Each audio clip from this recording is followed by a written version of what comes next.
Nos acercamos a una de las empresas cotizadas en la bolsa española para conocer al detalle su estrategia de negocio, sus resultados, los retos que tiene. Hablamos del negocio de la seguridad, hablamos con Prosegur. Es un placer saludar en Capital Radio al director de Relaciones con Inversores de Prosegur, es Juan Ignacio Gallano. Juan Ignacio, gracias por acompañarnos en Capital Radio. ¿Qué tal? ¿Qué tal, Laura? Muchas gracias, un gusto. Bueno, en un año de muchas turbulencias para los mercados financieros, arrojar una subida, una revalorización en bolsa del 50% es un hito relevante, ¿eh? Es cierto que sí, la verdad que eso el mercado ha acompañado mucho, creo que hay cuestiones de contexto económico que han contribuido, pero particularmente la performance de la compañía ha tenido un delivery muy bueno y este trimestre no es una excepción. Vamos a ese trimestre, el primero del año que ustedes acaban de cerrar, incremento en el beneficio neto que supera el 60%, el crecimiento, los ingresos aumentando a un ritmo del 11%. ¿En qué se anclan estos porcentajes de crecimiento del negocio? Bueno, tiene que ver, yo te diría, ahí podemos ir por línea de negocios, ¿sí?, y también por geografías, ¿no? Bien. Yo creo que, como bien decís, el aumento en ventas es del 11%. Ahí lo interesante no es solamente ese porcentaje de crecimiento, sino la sostenibilidad de ese crecimiento, y básicamente esto lo digo por la diversificación que tenemos, tanto geográfica como de productos, que eso después podemos ir también un poco ahí. Desde el punto de vista geográfico, nosotros separamos en 3 grandes regiones, lo que sería la región de Asia-Pacífico. Esa ha tenido en ventas un crecimiento del 38%, impulsado principalmente por cash, en los negocios del tradicional y también nuevos productos, por ejemplo el negocio que tenemos de Forex. Eso está muy bien, los volúmenes en Asia-Pacífico vienen creciendo a un ritmo muy sólido y muy significativo, y eso es natural, ¿no es cierto? Son regiones en donde el uso del efectivo ahí se usa mucho. Después lo que es el área de LATAM también ha crecido alrededor de un 12% en ventas. De vuelta hay un crecimiento orgánico muy fuerte, no solo por subida de precios, sino volúmenes ahí también. Y después en Europa un 5% de crecimiento en ventas. Ahí de vuelta hay unas eficiencias siempre que se buscan, pero evidentemente los mercados son más maduros y por tanto claro, las subas y los porcentajes de crecimiento... Los incrementos son más suaves, eso, ¿no? Eso es. Ya que ha citado el caso del mercado latinoamericano, una parada en el caso de Argentina. Más de un año con el gobierno de Milei al frente del país. ¿En qué se está traduciendo para la gestión de una empresa en el país? A ver, hace muy poquito se llegó a un acuerdo con el Fondo Monetario, un nuevo acuerdo, y ese acuerdo supuso, además de un desembolso inicial de 12.000 millones de dólares en el marco de un programa que llega hasta 20.000 millones de dólares. Eso lo que permitió, por ejemplo, es el levantamiento del cepo, ¿no?, de todas las restricciones de acceso al mercado de capital. Y eso para una empresa tiene múltiples consecuencias, todas favorables, por cierto. La más evidente es, por ejemplo, a partir de las utilidades generadas en el 25, una compañía va a poder distribuir dividendos a su casa central, a su casa matriz, por ejemplo, accediendo al mercado oficial de cambios. Antes, recordad que había que acceder a un mercado financiero donde la brecha era muy, muy alta. Eso implicaba que, claro, el dividendo que salía de ahí no llegaba a la casa matriz al 100%, no había un costo que pagar que venía dado por esta brecha, esta diferencia de tipo de cambio. Entonces, desde ahí hacia abajo, ¿no?, digamos, todo lo que eso implica, la verdad que hay un ordenamiento macroeconómico que está muy bien planteado y que creemos que es sostenible, que vino para quedarse. Si en vez de por áreas geográficas nos centramos en las diferentes líneas de negocio de la compañía, la de seguridad es el principal pilar, sí, dentro del grupo. Lo que se plantea el mercado, lo que se plantean los analistas es... hay un incremento de negocio, pero hay un incremento también de márgenes. ¿Es sostenible el incremento de márgenes de los registros de ARPU del primer trimestre que ustedes han tenido, es decir, de los ingresos que se tienen por cada uno de los usuarios? ¿Este escenario se va a mantener? Bien, ahí tocaste 2 temas, ¿no?, seguridad y alarmas. En lo que es seguridad, es verdad que el incremento en márgenes fue del orden del 50%, comparando año contra año.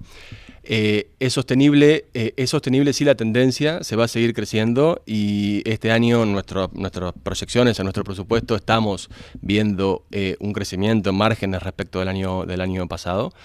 Ahora, si es sostenible semejante crecimiento del primer Q a lo largo de todo el año, evidentemente no. Este trimestre vino muy apalancado en el negocio de seguridad por un anticipo, si se quiere, respecto al año pasado en el repase de precios. Es decir, cuando uno mira el porcentaje de cartera revisada en el pasaje de precios de este año respecto al año anterior, este año se pasó aproximadamente en un 5 o 6% más de cartera los precios, ¿no? Entonces, claro, eso evidentemente, a medida que va pasando el tiempo, eso va a ir mermando. En términos de volúmenes también, este primer Q respecto al año pasado se vendió en horas producidas, que es como se mide el volumen en seguridad, fue significativamente más grande. ¿Y por qué? ¿Por qué aumenta el número de horas producidas en seguridad? Bueno, ahí hay una gestión comercial y muchísimas oportunidades en Estados Unidos también. O sea, cuando uno compara, este trimestre Estados Unidos tuvo un peso muy importante en seguridad. Claro, Estados Unidos es un negocio no nuevo para seguridad, pero relativamente nuevo. Entonces, donde estamos generando más fuerza comercial, estamos abriendo más oficinas comerciales. Entonces, claro, cuando uno compara contra el año pasado, ahí el crecimiento es muy importante. Es una cuestión de penetración en un mercado donde hay margen de crecimiento, no tanto la cuestión de la seguridad en sí, que pensemos, pues hay más preocupación por la seguridad. Eso siempre también acompaña y ayuda, y el mundo actual, digamos que es propenso a que uno piense así, y eso efectivamente se ve, pero en particular yo te diría que el impacto más fuerte tiene que ver con esto, con el repase anticipado en precio y con Estados Unidos, que año contra año sí que ha hecho un crecimiento muy, muy marcado. Eso a lo largo del año obviamente va a ir mermando. Claro, estamos hablando de un negocio, el de la seguridad, que es diferente al negocio de las materias que se ven gravadas por aranceles. ¿Y por qué le planteo esto? Porque al final ustedes están expandiéndose en un mercado que está en el foco del análisis, con un país, con un presidente, unas decisiones y unos anuncios que nos están inquietando a todos. A ustedes no les inquieta Estados Unidos. A ver, naturalmente no somos ajenos a lo que sucede ahí. Tenemos una operación grande y con muchas perspectivas de crecimiento. Estados Unidos va a ser un foco de crecimiento y es una estrategia de inversión muy marcada en el negocio de seguridad. Ahí es donde, si uno compara los márgenes en Estados Unidos respecto a cualquier otra geografía, claramente son los márgenes más altos, y la oportunidad ahí es enorme por cuestiones obvias, ¿no?, de tamaño de mercado. Si nos está afectando todas estas cuestiones arancelarias y demás, la realidad es que no. La realidad es que no nos está impactando. De hecho, el crecimiento económico de Estados Unidos, que en el primer trimestre fue un poco peor también, uno puede pensar que eso hubiese repercutido en el volumen vendido, por ejemplo, y tampoco fue el caso, con lo cual yo te diría que hasta el momento no vemos ningún impacto. Pero de todas maneras lo seguimos muy de cerca y ya te digo, ajenos no somos. Y en cualquier caso, Estados Unidos sigue siendo una apuesta de la empresa. Totalmente.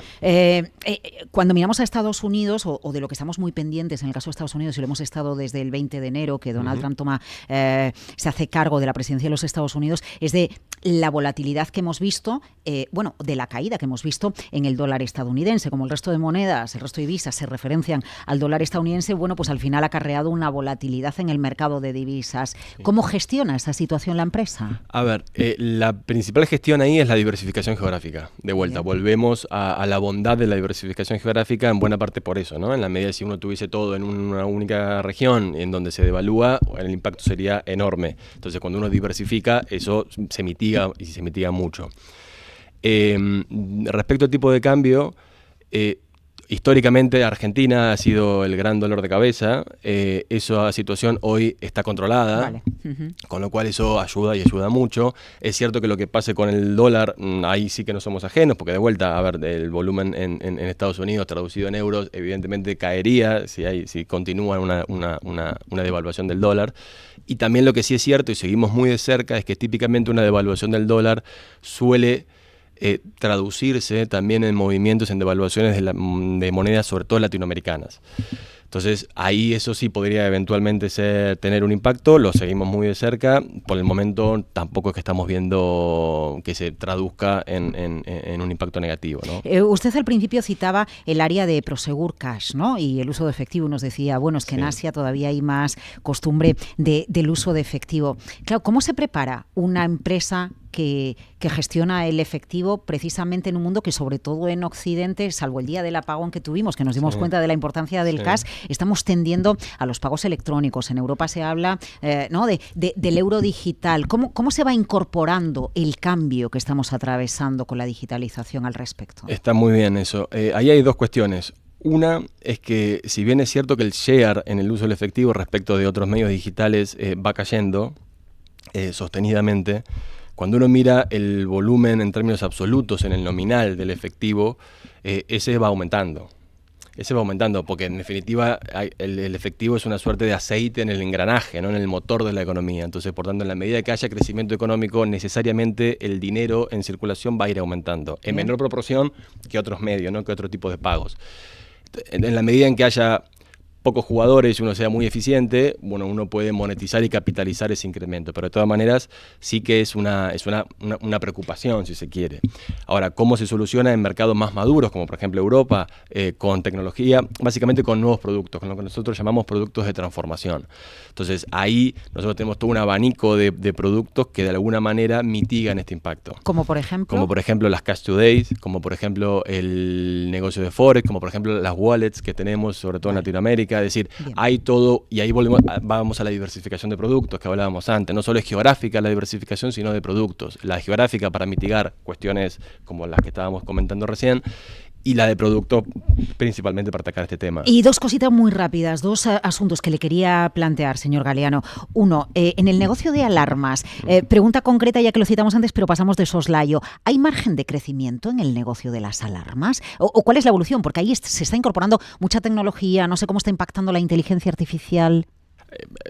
Sí a todo. Es decir, la perspectiva de crecimiento ahí es muy fuerte. Es un negocio en donde vemos muchísimas oportunidades, tanto aquí en España como en Latam. Nosotros estamos en Latinoamérica con una presencia muy fuerte, y ahí si uno mira, por ejemplo, el ratio de penetración de alarmas es de los más bajos a nivel mundial, ¿no? Cuando uno compara Estados Unidos, tiene un 30% de penetración de alarmas en hogares, acá en España es en torno al 20 y poquitos, y cuando uno va a Latam es en torno al 3, 4, 5. Entonces, eso lo que quiere decir es que ahí hay muchísima oportunidad. Venga, entonces sí que estamos con mucha perspectiva, mucho optimismo ahí.